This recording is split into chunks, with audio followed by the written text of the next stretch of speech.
নাসিরউদ্দিন পাটোয়ারি নামের এক বেয়াদব ইউনিভার্সিটিতে বলে ছাত্র আছেন ডারবি নাসির বলে চিনি, আমি জানি না কেন। এই ডারবি নাসিরকে হুঁশিয়ারি দিতে চাই, মুখ সামলে কথা বলেন।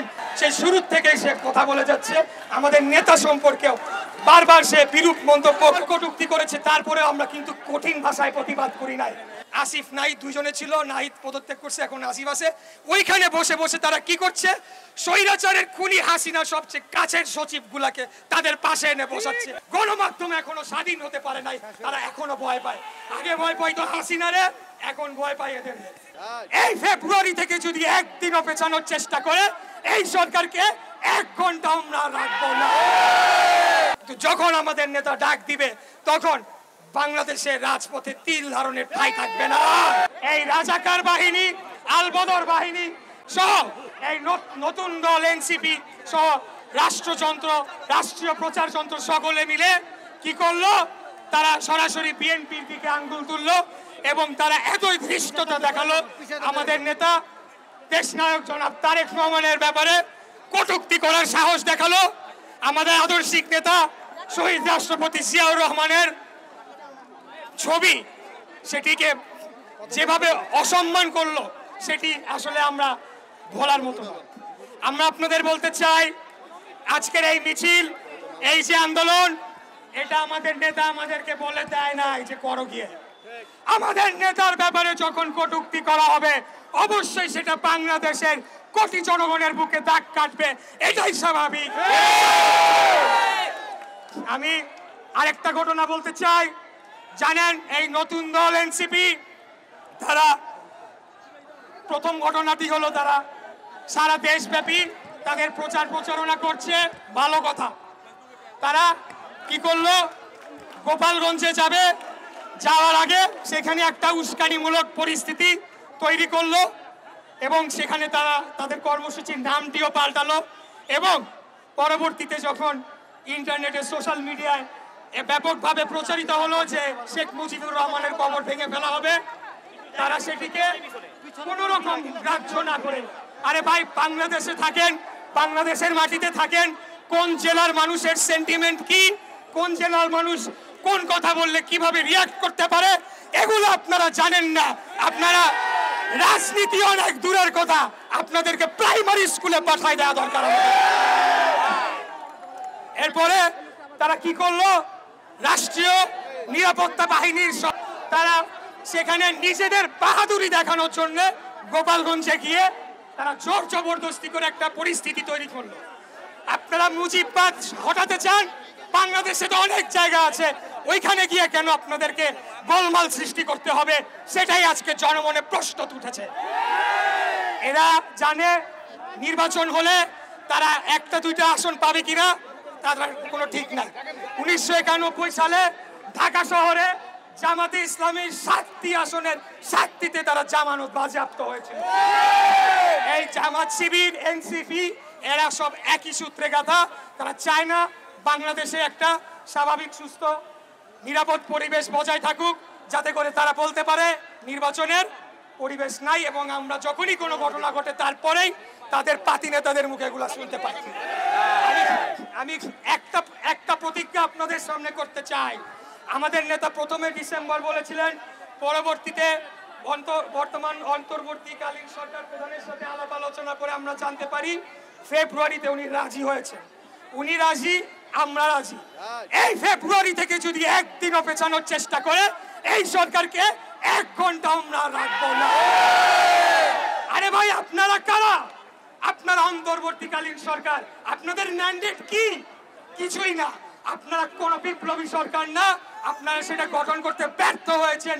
বর্তমান সংবিধানের আলোকেই আপনারা একটা সাংবিধানিক সরকার, সেটা সুপ্রিম কোর্টের রেফারেন্স নিয়ে গঠিত করা হয়েছে। অতএব এখন এসে যদি আপনারা সংবিধান পরিবর্তন করতে চান, পিআর পদ্ধতি করতে চান, এগুলা বাংলাদেশের জনগণ মানে না, মানবে না। পিআর পদ্ধতি মানে কি আমি জানবই না আমি কাকে ভোট দিচ্ছি, কিন্তু এমপি পাঠাই দিবে কেন্দ্র থেকে। এইসব বন্ধ করেন। আমি আবারও বলছি করেছি বাংলাদেশ জাতীয়তাবাদী দল বিএনপি একটি গণতান্ত্রিক রাজনৈতিক দল। আমরা দীর্ঘদিন লড়াই সংগ্রাম করেছি শুধুমাত্র একটা সুষ্ঠু সঠিক নির্বাচন ব্যবস্থার জন্য। কেন এই নির্বাচন ব্যবস্থা? যাতে করে বাংলাদেশে যখন রাষ্ট্র ক্ষমতার পরিবর্তন হবে সেটা যাতে একটা শান্তিপূর্ণ প্রক্রিয়ায় হয়। এই শান্তির জন্য আমরা লড়াই করেছি, সংগ্রাম করেছি। আমাদের ইলিয়াস আলী চৌধুরী আলম গুম হয়েছে, বহু ছাত্রের দ্বারা ক্রসফায়ারের শিকার হয়েছে, শত শত হাজার হাজার গুম হয়েছে। এবং আমরা এই গত 24-এর গণঅভ্যুত্থানে আমাদের 140-এর উপরে শুধুমাত্র ছাত্র দলের ভাইয়েরা জীবন দিয়েছে। এইসব আমরা যখন 5 তারিখের পরে এই ধরনের কথা উঠলো আমাদের কাছে মনে হয় নাই যে এটা কৃতিত্ব নেওয়ার কিছু আছে। আমরা মনে করেছি এই আন্দোলনটা ছিল আমাদের ইমানি দায়িত্ব, বাংলাদেশকে একটি স্বাধীন সার্বভৌম রাষ্ট্র হিসেবে গড়ে তোলার জন্য আমরা আমাদের দায়িত্ব পালন করেছি। কৃতিত্ব নেওয়ার কিছু নাই এখানে। আমরা আবারও বলতে চাই আমাদের যে অভিষ্ট লক্ষ্য সেখানে আমরা এখনো পৌঁছাই নাই। এখন আমরা গণতন্ত্রের জন্য লড়াই করছি। আপনারা মিষ্টি কথায় সুন্দর কথায় ভুলবেন না। আপনারা দেখছেন প্রতিনিয়ত নতুন নতুন ঘটনা তৈরি করা হচ্ছে, দেশকে অস্থিতিশীল করা হচ্ছে। মিটফোর্ডের ঘটনাটা একটা বিচ্ছিন্ন ঘটনা, একটা ব্যবসায়িক দ্বন্দ্ব, কিন্তু সাথে সাথেই এই জামাতের নেতারা কি করলো? সরাসরি তাদের রাস্তার নেতা কর্মীদের লেলিয়ে দিল আমাদের নেতার ব্যাপারে কথা বলার জন্য। তারপরেও আমরা কিচ্ছু বলি নাই, আমরা ধৈর্য সহকারে শুনেছি। আমরা আজকে যেটা করছি শান্তিপূর্ণ গণতান্ত্রিক প্রতিবাদ কর্মসূচি, ঠিক আছে? আমরা কিন্তু অন্য লাইনে হাঁটি নাই, আমরা হাঁটতে চাইও না, দেশকে অস্থিতিশীল করতে চাইও না। আমরা আরেকটি কথা যেটা বলবো, আজকে এই এনসিপি তাদের দুষ্কর্মের আরেকটি আপনাদেরকে উদাহরণ দিচ্ছি। তারা কক্সবাজারে গিয়েছিল, সেখানে আমি ভাবছিলাম যে এনসিপি নেতাদের ব্যাপারে যেহেতু এক জেনারেশনের একটা রাজনৈতিক পরিবর্তন আনতে চাই, কাদা ছোড়াছুড়ি না করি, কারণ একটা বললে পাল্টা আসবে, সম্পর্ক খারাপ হয়। আমরা তো এটা আওয়ামী লীগ আমলে দেখছি, ছাত্রলীগের কিভাবে আমাকে হেনস্থা করেছে অনলাইন এবং অফলাইনে সবাই জানে। যুবলীগের এক বদমাইশ নিখিল, কই আজকে নিখিল আমাকে শুনেছিল। অতএব আমরা কিন্তু পালাই না, আমরা জায়গা মতোই ছিলাম।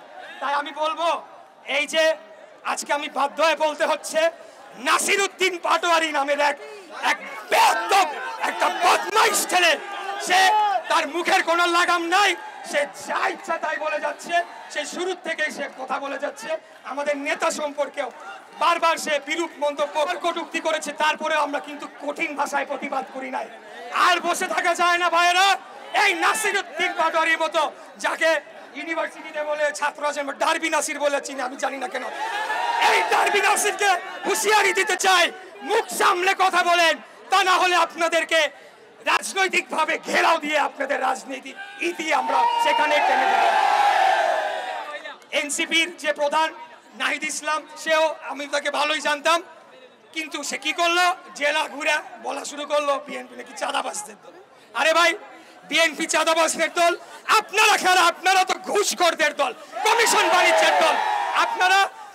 আপনারা যত ধরনের সরকারি ক্রয় কেনাকাটায় দুর্নীতি অনিয়ম আছে সবকিছু করছেন, এবং প্রত্যেকটি মন্ত্রণালয়ে একটা করে কমিটি গঠন করতে হয়, সেটা শুনেন আপনারা। সেখানে 2 জন করে ছাত্র প্রতিনিধি বসাই দিছে, এরাই সব সিদ্ধান্ত নেয়। এর মধ্যে বিশেষ করে উল্লেখ করতে হবে জনপ্রশাসন মন্ত্রণালয়, ওইখানে আসিফ নাহিদ 2 জনে ছিল, নাহিদ পদত্যাগ করছে, এখন আসিফ আছে। ওইখানে বসে বসে তারা কি করছে? স্বৈরাচারের খুনি হাসিনা সবচেয়ে কাছের সচিব গুলাকে তাদের পাশে এনে বসাচ্ছে। তা আমরা কি এগুলা বুঝি না? আমরা তো দীর্ঘদিন আপনাদের প্রতি মায়া মমতা দরদ দেখিয়ে কোনো কথা বলি নাই। আমরা আমাদের সহযোদ্ধা জামাতের বিরুদ্ধে বহুদিন কোনো কথা বলি নাই। তারা ৭১-এর গণহত্যা হয়েছিল নাকি হয় নাই? তারা ক্ষমা চাইছে? তাদের বিচার হয়েছে? আমার মা বোনদের ধর্ষণ করছে, সেটার কোনো দাম নাই। তারপরেও আমরা সহ্য করে গিয়েছি কেবলমাত্র বাংলাদেশের জনগণের কথা চিন্তা করে। আমরা আর শেষ কথা বলতে চাই, আমরা রাজপথে ছিলাম, রাজপথে আছি, কখনো আমরা বের হই না, আমরা প্রয়োজন মনে করি না। কিন্তু যখন আমাদের নেতা ডাক দিবে তখন বাংলাদেশের রাজপথে তিল ধারণের ঠাঁই থাকবে না। এই বর্তমান এলজিআরডি উপদেষ্টা আসিফ তার মুরাদনগরে যে ধরনের বর্বরচিত একটি হত্যাকাণ্ড ঘটনা হয়েছে কিছুদিন আগে, 3 জনকে হত্যা করে পিটিয়ে মেরে ফেলা হয়েছে, একটা মহিলার এখনো মাথার মগজ বের হয়ে রয়েছে। প্রথমেই কি করলো, বিএনপির উপরে দায় চাপানোর চেষ্টা করলো, পরে দেখা গেল এই উপদেষ্টা বেটার আত্মীয় এদেরকে প্রশ্রয় দিচ্ছে যারা খুনিরা রয়েছে। আমি বহুবার চেষ্টা করেছি বিভিন্ন সংবাদ মাধ্যম গণমাধ্যমের সাথে কথা বলে যে ভাই আপনারা যান কি ইনভেস্টিগেট করেন। গণমাধ্যম এখনো স্বাধীন হতে পারে নাই, তারা এখনো ভয় পায়। আগে ভয় পাইতো হাসিনারে, এখন ভয় পায় এদের। তো ভয়টা কিভাবে আসলো? Mob justice. এইসব মব জাস্টিস নিয়ে আর কথাই বলবো না। যেখানে মব দেখবেন সেখানেই তাদের উলঙ্গ করে তাদেরকে উচিত শিক্ষা দিয়ে তাদেরকে বাড়িতে পাঠিয়ে দিতে হবে। আর বক্তব্য দীর্ঘায়িত না করে সর্বদা আপনাদেরকে বলতে চাই, রাজনীতি করি বাংলাদেশের স্বাধীনতা, সার্বভৌমত্ব, ভারতের আগ্রাসন বিরোধী অন্য যে কোনো দেশ, সেটা পাকিস্তান হোক, আমেরিকা হোক, চায়না হোক, রাশিয়া হোক, আমরা থোড়াই কেয়ার করি। আমরা চাই সবার আগে বাংলাদেশ, দিল্লি নয়, পিন্ডি নয়, সবার আগে বাংলাদেশ। আমাদের নেতা দেশ নায়ক জনাব তারেক রহমান অতি দ্রুত শীঘ্রই উনি বাংলাদেশে ফিরবেন। ওনার জন্য আমরা কোটি কোটি জনতা গিয়ে তাকে এয়ারপোর্টে আমরা বরণ করে নিয়ে আসবো এবং আমরা বাংলাদেশ পুনর্গঠনের যে রাজনীতি করছি সেটিতে আমরা আবার মনোনিবেশ করব ইনশাআল্লাহ। আপনাদেরকে দেখে সেই স্বৈরাচার আমলের কিছু স্লোগান মনে পড়লো, 2-1টা স্লোগান দিয়ে শেষ করে দিতে চাই। ঠিক আছে, সবাই চুপ থাকেন, ঠিক আছে? চলো রে চলো, চলো চলো চলো চলো, খুনি হাসিনার গদিতে, স্বৈরাচারের গদিতে, খুনি হাসিনার গদিতে, স্বৈরাচারের গদিতে, রাজাকারের গদিতে, চলো আগুন একসাথে। সবাই ভালো থাকবেন ইনশাল্লাহ, আপনাদের সাথে আছি, থাকবো। এই বলে আজকে আমাদের যে অনুষ্ঠান মিছিল কর্মসূচি এখানে সমাপ্তি ঘোষণা করছি। বাংলাদেশ বাংলাদেশ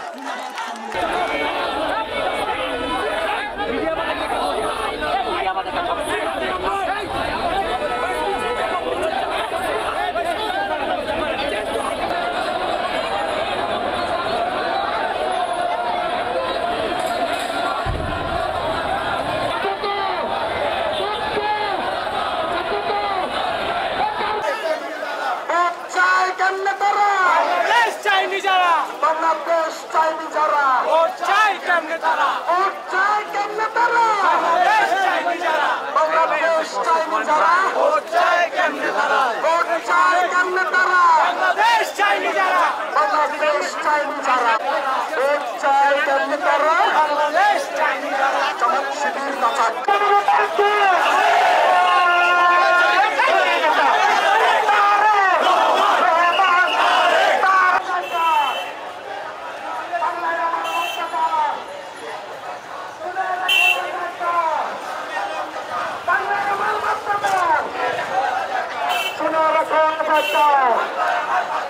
বাংলায় আমার বাচ্চাটা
কান্দা